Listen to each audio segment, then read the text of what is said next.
Hi guys, welcome to Charities Baba USA, your number one channel. I hope that you're doing fine.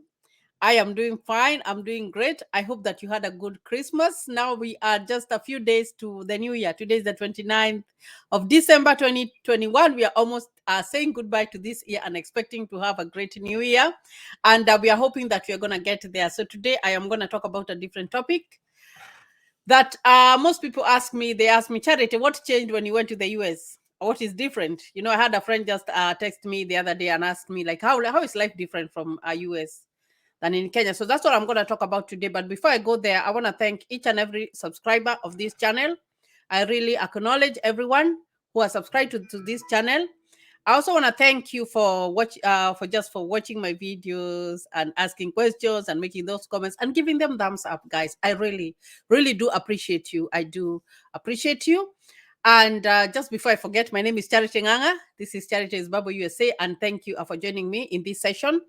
If you haven't subscribed to this channel, kindly consider subscribing. We have a lot of information that we talk about here, and we interact and I answer questions that people ask about US. And I always like to say the reason behind starting this channel was because when I came to the US 7 years ago, I had no clue. I was clueless about what I was finding. I was uncertain. I didn't know. We had just given up everything that we had in Africa, and it was time to come. We came, all of us, me, my husband, and my children. We left everything and we came. So we were coming to start a new life. Of course, we were doing different things there, and we were successful in what we were doing. But it's just it's a risk that we took to come and start life here, but we felt like it was good to come and start. So not knowing what I was coming to find here, I was like, if I started a YouTube channel, I might be able to help someone who is wondering, when they come here, what would they find? What is gonna be like? How is life here? Of course, you'll have a host who when you come here, who will tend to guide you and direct you. But when you know from another source to know that I can go here and that I can do this, it's better when you have more information. So, guys, I talk about the US. I have talked about the DV lottery so much because that is what brought us here. We won the DV lottery for the first time and we came to live here in the US. So that is why I started this channel. So, guys, welcome. Today's topic is going to be, how will your life change when you come to the US? What's going to change? Of course, it's not going to be the same. The moment you board that plane and you land in the US, your life has changed. It will make a 360-degree turn to how you are. It doesn't matter whether you come here penniless or whatever. Everything is going to change for you. It's going to change. So the first thing that is very personal that's going to change is the food that you eat. The food that you eat is going to change because you find that in the African setting, you are used to go maybe outside there. You find a lady who is selling vegetables, and you tell them, I want for 10 shillings, I want for 20 shillings, or whatever. And then you go to the shop, you get maybe a packet of flour, and you're good to go for that meal. We live, we budget for every meal. And when it's dinner time, you'll decide maybe you're cooking rice, you'll go and get some potatoes and maybe some carrots and maybe a little bit of meat or whatever that you do. So you find that you can go to the shop all the time that you want to go and buy something and come and prepare for your family. Now, when you come here, it's going to be a little bit different because you find that as there are a lot of foods here are prepared. They're pre-made, whereby you find that, let's assume that you want to buy chicken, you can go to the store. The supermarket is called the store, and you get cooked chicken. You just need to come and put it, thaw it. Of course, it's frozen. You just thaw it and then you put it in the microwave, and then your kids eat, or you have dinner. Something like mashed potatoes. There's a lot of mashed potatoes that are just mashed. You find that those ones, you can find them ready-made, and you can just come and prepare. So you find that there's that help. I call it help because when you are in a hurry, or when you are in a very, very busy task, you find that you will not be able to prepare meals you don't have that time to do it. So you find that sometimes you'll tend to rely on that. Of course, if you want to be cooking all the time, you still get that food. You can go and buy food that is not done. You come and prepare it in your house according to how you want. So those are the varieties. Another thing is that when you come here, you find that the food is very cheap. It's very, very cheap. Mm? My husband is abroad right now. He's in Kenya, and he was telling me that a loaf of bread, 400 grams right now, is going for 50 shillings. And I was puzzled. I was like, oh my gosh, that's so high. And that's so, that's not very much. But you find that when you come here in the first time, you will see that the food is very expensive, because you'll be thinking in terms of, if you come from Kenya, you'll be thinking about the shilling. If you come from the Tanzania, you'll be thinking about the Tanzanian money and trying to convert.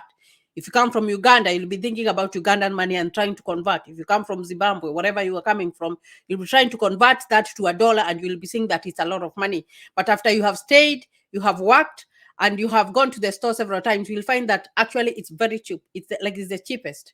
When I go to the store to find food, to buy food only, I find it very cheap. But if you add other things like clothes and whatever, it's gonna be a little bit more expensive. But you find that food is very cheap. Even clothes. Even clothes are very cheap. It all depends on where you go to shop. It all depends on where to go to shop. For me, I'm just a normal person. I go anywhere where I feel like it's cheap, where I feel like, because I just feel like if I am decent, I am smartly dressed. I believe I can even buy a dress that is of a good price, a cheap price, as opposed to going to buy clothes for $1,000. I don't do that. But it all depends on where you are in the level of your life, and how you wanna live. That's how I see it. So you find that if you work hard, our life is not gonna be very, very, very hard for you. Another thing that is gonna change is that you find that, especially most people in Africa are business oriented. And it's not that they want to be in business, it is because when you finish school and you want to go and look for a job, if you do not know who, you do not know someone, a sponsor who can help you to go and get a good job, you find that you will stay with your degree and nobody is going to hire you. But here it's a little bit different, because when you go to school, you have your credentials, you go to look for a job, there is no discrimination. They're going to hire you, they're going to give you a job. And why I'm saying that is that I came here, I got an opportunity to go to school. And after I went to school, I went and did nursing, and now I am a nurse. When I went to look for a nursing job, nobody asked me or looked at me and asked me where I came from before they gave me a job. No, they didn't even want to know my relatives or whatever. They just gave me a job because I am a qualified nurse. You see what I mean? So it's a little bit different. You find that here most people tend to get hired. Of course, there are some people who have businesses and they do very well, but you find that the highest percentage of people are hired. They are hired, and jobs are very easy to find. Even when you come, as long as you have the right documentation, as soon as you come, you have won your DV lottery, you come, you find that it will take you like in 3 weeks, you should be having a job. Because if you come and start processing your social security, your ID, and all that, in the first days that you come in, you find that in 3 weeks, you should be having a job. Or maybe the most is going to be a month. You'll be having a job and you'll be working as long as you have the right documentation. So here, jobs are very, very much available. So that's another thing that you'll find that is going to be very, very, very, very different from where we are coming from. It makes me sad just to watch it, because I've lived in Africa, and I have now, my son is older right now, and he's in college, and I look at him and I talk to my friends back there who had kids the same as him, and I see like they're still tamarking. They don't have jobs. They don't have jobs. And so I put myself there, and I find myself lucky, because I could still be there, struggling and wondering where to get my son a job from. So here is a little bit different, because even the kids, they have that empowerment when they go to high school. When they are 16, they can go get a driver's license. They can drive themselves to school. They can drive themselves, get a job, work 2 hours after school, and get pocket money. That's an empowerment. It also helps them to budget. So that's another thing that you'll find that is really, really gonna change. It's really, really gonna be very, very different. Another thing that is gonna be, you have to learn, you have to unlearn yourself and learn it, is time, guys. Because time, if you do not keep time, you are going to be late for everything. In Africa, there is a saying that goes that there is no hurry in Africa. Here, time is money. Time is money. If someone tells you that we have an appointment at 10, believe me, you have to be there at 10. If you come at 10:05, that person will be gone. If you're going for a job interview and they tell you you'll be here at 9:15, you will be there at 9:15. Because if you go at 9:30, they'll be like, you are supposed to be here at 9:15 and you are not here. So you have to be there. And I had to learn my own way, because I remember, and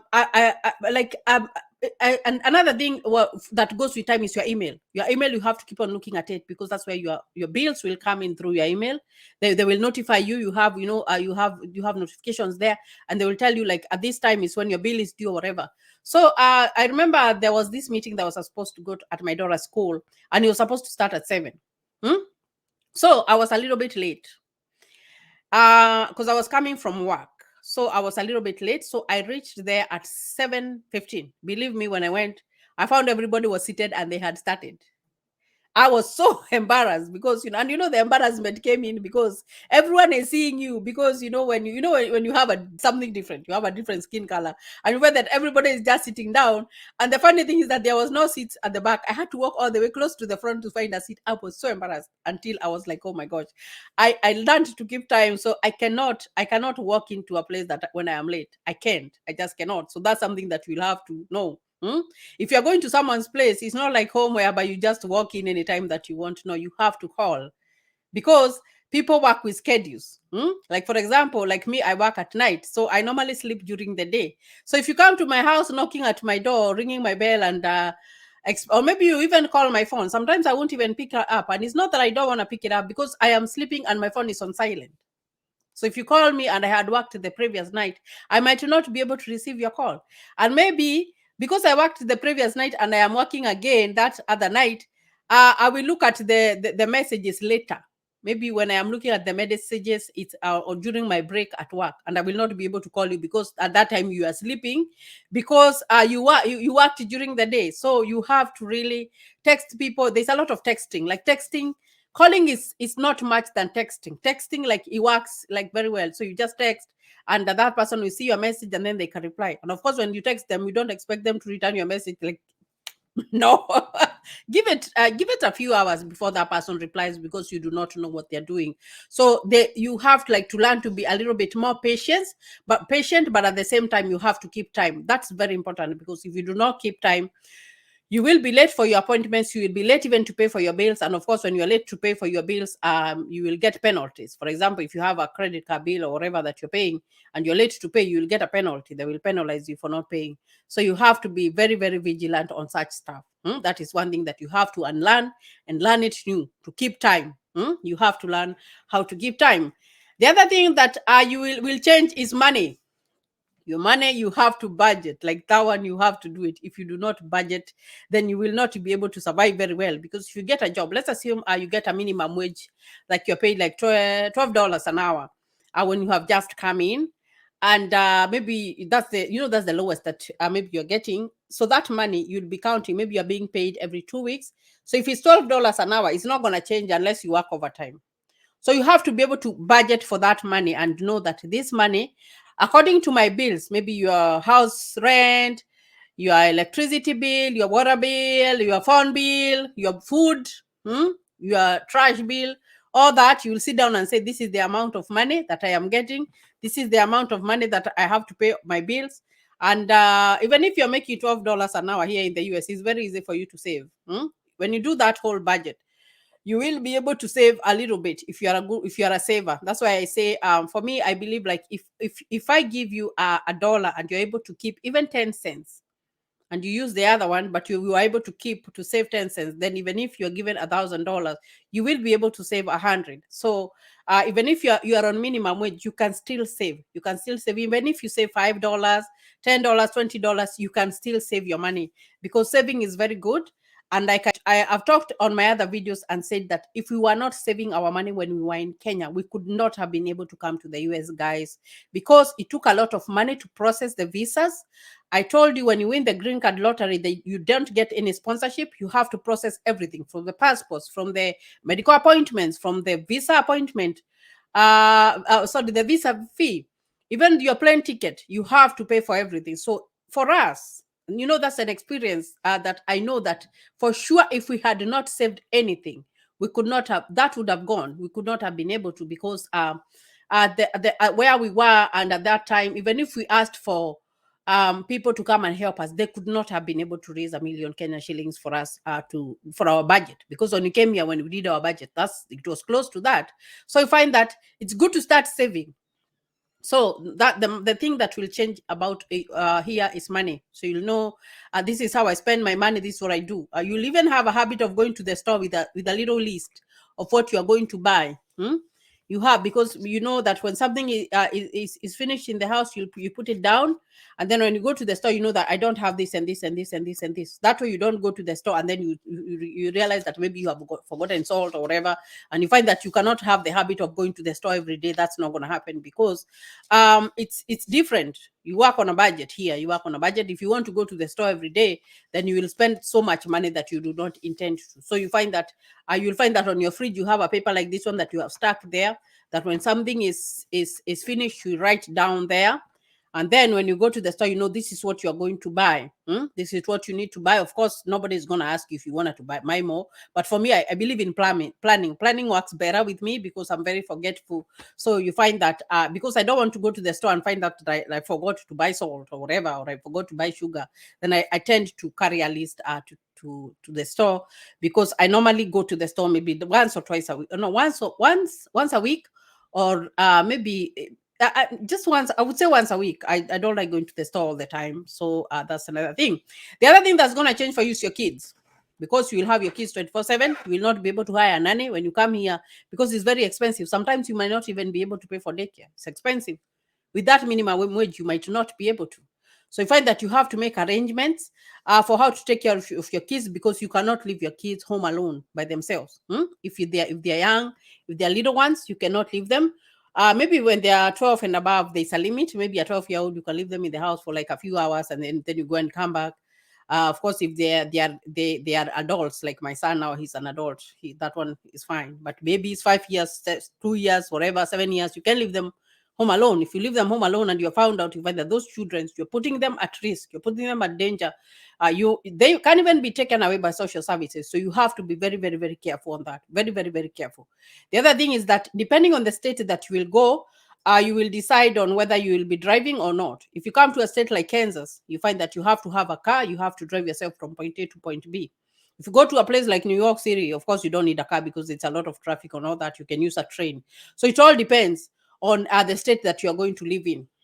And I told you guys that the state that you're going to live in is determined by your host. But of course, after you have stayed with your host, you can decide that you want to move out. Nobody is going to ask. You can move out and go to the state of your dreams. So that one will be is going to be influenced by your host. So another thing that you have to do is communication between you and your children. That one has to be there.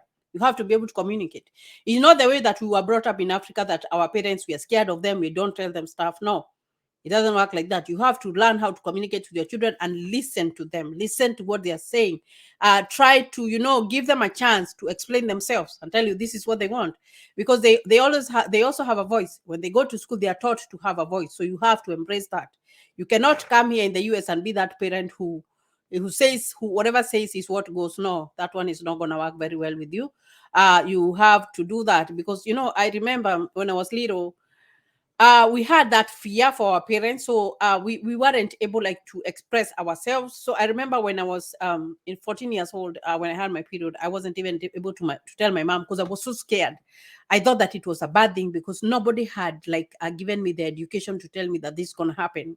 Something like sex education, that's something that you have to talk with your children very early. You have to tell them about that. You have to tell them about drugs, all that. You have to make them aware to know, so that when they are making their choices, they can know that their choices have consequences. That is something that you have to sit down. And I believe even that one should be going on even in Africa.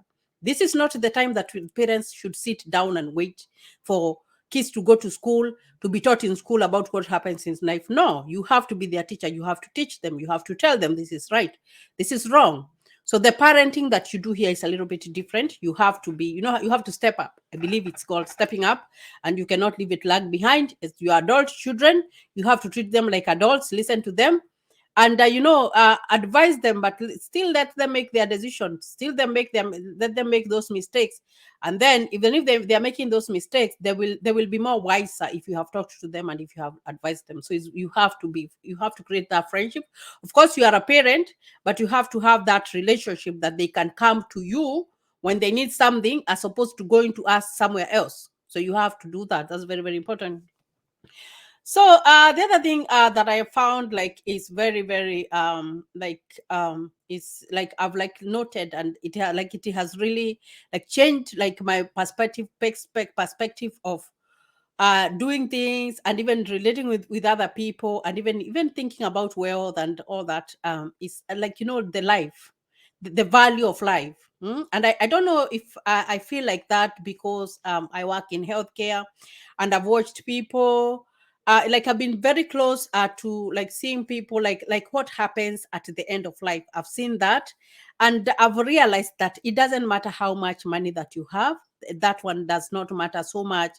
But you find that at the end of life you will not have much. Maybe you'll just have a bed to sleep on, and maybe a place to go to the bathroom, and that's it. Even maybe you will have even a big screen TV that you're not even looking at.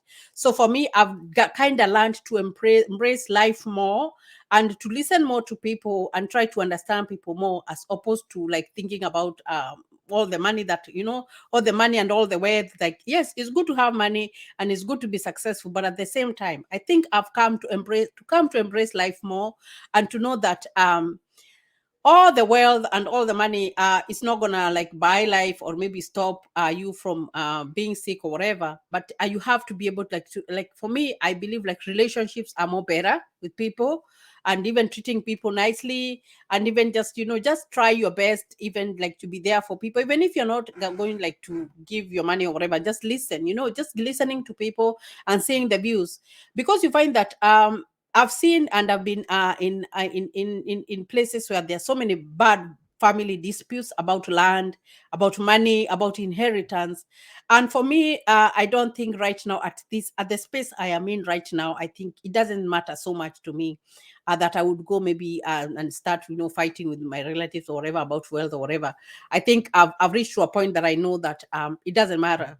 As long as you have food to eat, and you're breathing good air, and you have health, I think that's enough for now. Like for me, like you kind of learn to embrace life more, because you find that in the African setting, even if you go to the hospital, you have someone in the hospital, you don't spend much time with them. You only go to visit them at certain hours. Maybe they tell you you are going there for 1 hour, and then you are out, so you don't get to experience more. But here it's a little bit different, because even if you have a patient in the hospital, you will stay with them for a long time. I remember there was a time my daughter was hospitalized for 3 days, and I didn't do anything. I didn't even go to work, guys. I just stayed there and stayed with her. You know, it helps you. You see more things, and you embrace life more. So for me, I think that's something that I have learned living here in the US, and just known that life is more precious even than anything else. For me, like it's not all about, I believe like it's not all about all that wealth and all that money. Yes, it's good to be comfortable and to live a comfortable life, but I wouldn't be in a place whereby when I see people, it makes me sad to see people fight about all this money, all this inheritance. At the space I am in, I think I am beyond there, and I know, I think I know more, and I've embraced more. Depending on comparing, I think just even going by what I have seen in life. The other thing that you will find here that is going to be a little bit different is dressing. Is dressing. You find that people tend to go shorter. Especially the women, they tend to go very shorter clothes, which is okay, because it's their culture. And you find that the clothes, if you've seen most of my videos, my clothes I have just open, whatever shoulders, because that's how it is. The dressing is like that here, so you tend to do that. But I've never, I do like to wear trousers. They're called pants, but I've never embraced them like 100%. I still have my dresses, so I still have like to have dresses. So it's gonna be your matter. Nobody's gonna ask you whatever you're wearing. Nobody cares. Nobody cares actually. You can wear anything as long as you're not naked. You can wear anything. You can wear anything, and nobody is gonna ask you that. So that's a good thing. Another thing is that you find that you have to respect people's space. There is something called private space. For example, like the way I'm sitting here, around where I am, just near me, that's my private space. So even when you are a healthcare professional and you're going to that space, maybe you want to do an assessment to a patient, maybe you want to check their face, maybe you want to check their skin, you have to ask for permission and wait for them to respond. You have to tell them, maybe let's say for example it's me, and I'm going to do an assessment of a skin assessment on my patient, and before I won't just go and just touch. No, you don't do that. You have to have respect for that private bubble. It's called a private bubble for someone. So you find that when you go in there, you ask them, can I please do a skin assessment on you on this part of body? You have to tell them. You have to tell them. Even a seat, like sitting. Let's assume even in sitting in a public. In Africa, you can go and sit anywhere next to anybody. It doesn't matter if you just find us an empty steps, you just go and sit. No, it doesn't happen like here, because you find that Americans, we like our own bubble, our own space. So if you find like people are sitting, maybe a husband and wife, because they tend to, there's a lot of holding of hands and a lot of kissing, public kissing. That one is very, very normal here. So you find that when you find maybe a man and a wife, you will know, because you find that the woman tends to be, you sit very close to your husband, that they have their arm around your shoulder. So you find that if there's space there, you are not supposed to go and sit there. You look for another place to go and sit, because that's their space. You cannot go just and go and sit in that bench. No, unless they invite you. You don't go to sit there. Even in church, you'll find that the way families sit, you find that this family is sitting here, there's a space, and then the other family is sitting over here. Unless you're very close to that family or your friends, then maybe you can sit together.